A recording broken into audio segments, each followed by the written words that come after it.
देश का मिजाज ईस्ट।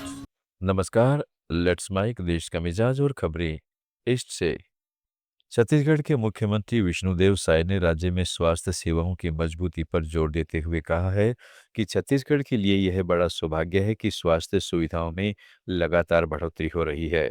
उन्होंने रायपुर श्री बालाजी ग्रुप के 200 बेड क्षमता वाले अत्याधुनिक कैंसर अस्पताल का उद्घाटन किया। इस दौरान उन्होंने मीडिया से बातचीत में कहा है कि यहाँ अत्याधुनिक मशीनें लगाई गई हैं। अब हमारे प्रदेश के लोगों को कैंसर के इलाज के लिए बाहर नहीं जाना पड़ेगा, बल्कि बाहर के लोग यहाँ आएंगे। बड़ी बात यह है कि यहाँ आयुष्मान कार्ड से इलाज होगा। शुभारंभ किए हैं और इसके लिए मैं बालाजी ग्रुप और उनके चेयरमैन डॉक्टर देवेंद्र नायक और उनकी पूरी टीम को बहुत बहुत धन्यवाद करता हूं, उनका शुभकामनाएं देता हूं। और ऐसे ऐसे मशीन यहां पर लगे हैं जो अब तक यहां पर छत्तीसगढ़ के अंदर में नहीं थे, तो चाहे पेट स्कैन मशीन हो या सीटी स्कैन की मशीन हो या सेकाई मशीन हो, बिल्कुल अत्याधुनिक मशीनें लगी हैं। और अब हमारे प्रदेश के लोगों को कैंसर के इलाज के लिए बाहर जाना नहीं पड़ेगा, बल्कि बाहर के लोग यहाँ पर। पश्चिम बंगाल में केंद्रीय मंत्री शांतनु ठाकुर ने टीएमसी सरकार पर तंज किया है। उन्होंने कहा है कि एसआईआर ने टीएमसी को इतना डरा दिया है कि सोते जागते इनको सिर्फ नकारात्मक चीजें ही दिख रही हैं। ठाकुर ने टीएमसी पर आरोप लगाया कि सत्ताधारी दल एसआईआर को लेकर पूरी तरह ग्रस्त है। मुख्यमंत्री, सांसद और विधायक सभी इससे डरे हुए हैं। उन्होंने कहा है कि चुनाव आयोग जानबूझकर असली वोट नहीं काटेगा, बल्कि डुप्लीकेट या मृत व्यक्तियों के नाम हटाए जाएंगे।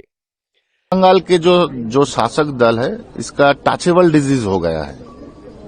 एसआईआर का इतना आतंक हो गया है इनके लोगों के अंदर, तो इसको लेके हर समय सपने में जागते हुए सोते हुए सब समय ये लोग कुछ ना कुछ नेगेटिव देख रहे हैं। इसके कारण एसआईआर को लेके इतना बड़ा इतना भयभीत होकर बात कर रहे हैं, चाहे वो मुख्यमंत्री हो, चाहे उनका लीडर हो, चाहे उनके जितने सारे एमपीज, एमएलएज, मिनिस्टर्स जो भी है, सब डरे हुए हैं। बात यही है कि मुख्यमंत्री कह रही है कि 1.2 करोड़ वोटर लिस्ट से वोटरों की संख्या बाद दिया जाएगा।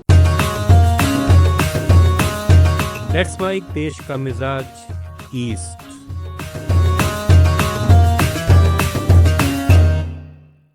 बिहार के उप मुख्यमंत्री सम्राट चौधरी ने दावा किया है कि राज्य में औद्योगिक विकास की रफ्तार तेज हो रही है। नीतीश कुमार और प्रधानमंत्री नरेंद्र मोदी के नेतृत्व में राज्य में अब तक देश में सबसे ज्यादा बॉटलिंग प्लांट शुरू हो चुके हैं। बिहार में निवेश और रोजगार सृजन की दिशा में महत्वपूर्ण है। राज्य सरकार के प्रयासों से उद्योग लगातार बढ़ रहे हैं, जिससे युवाओं को स्थानीय स्तर पर रोजगार के अवसर मिलेंगे। नीतीश कुमार जी नेतृत्व में और आदरणीय प्रधानमंत्री जी के नेतृत्व में बिहार में लगभग अभी सबसे ज्यादा बॉटलिंग प्लांट काम शुरू हो चुके हैं।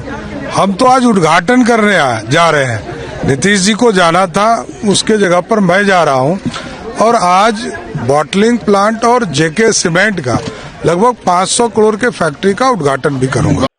झारखंड में रक्षा राज्य मंत्री संजय सेठ ने रांची में भाजपा समर्थित मेयर प्रत्याशी रोशनी खलको की जीत को जनता की बड़ी विजय बताया है। उन्होंने रांची में मीडिया से बातचीत में कहा कि रांची की जनता ने ठान लिया था कि शहर को रोशनी करनी है। प्रधानमंत्री नरेंद्र मोदी के मोटिवेशन, उनकी ऊर्जा और एनर्जी से एक एक कार्यकर्ता और प्रशासन ने कोई कमी नहीं छोड़ी। सेठ ने कहा है कि चुनाव आयोग ने पूरी निष्पक्षता से काम किया, जबकि जिला प्रशासन और राज्य सरकार ने कई अड़चनें पैदा करने की कोशिश की, लेकिन जनता ने विकास की असली ताकत दिखाई। यह जीत विकास और सुशासन की जीत है, जिससे रांची में नई ऊर्जा और प्रगति आएगी। कहा था कि किस तरह एक बैलेट पेपर में जहां रोशनी खलको का नाम है, उसके ठीक बगल में एक और क्यूब बनाकर, वैसे ही बिस्कुट बनाकर एक खाना रखा गया। हमने आशंका की थी और वो सच हुई, और ये साजिश थी। उसको आप खाना नहीं बनाना चाहिए था, उस पे बनाए तो उसको क्रॉस कर देना चाहिए था, यहां वोट नहीं दे। 37,000 वोट इनवैलिड हुए और उसमें 37,000 में 35,000 वोट रोशनी खलको के थे। इन्होंने पूरी साजिश की थी। अब देखो हजार लोग 50। देश का मिजाज में फिलहाल इतना ही। जुड़े रहिएगा लेट्स माइक के साथ। आप सुन रहे थे लेट्स माइक।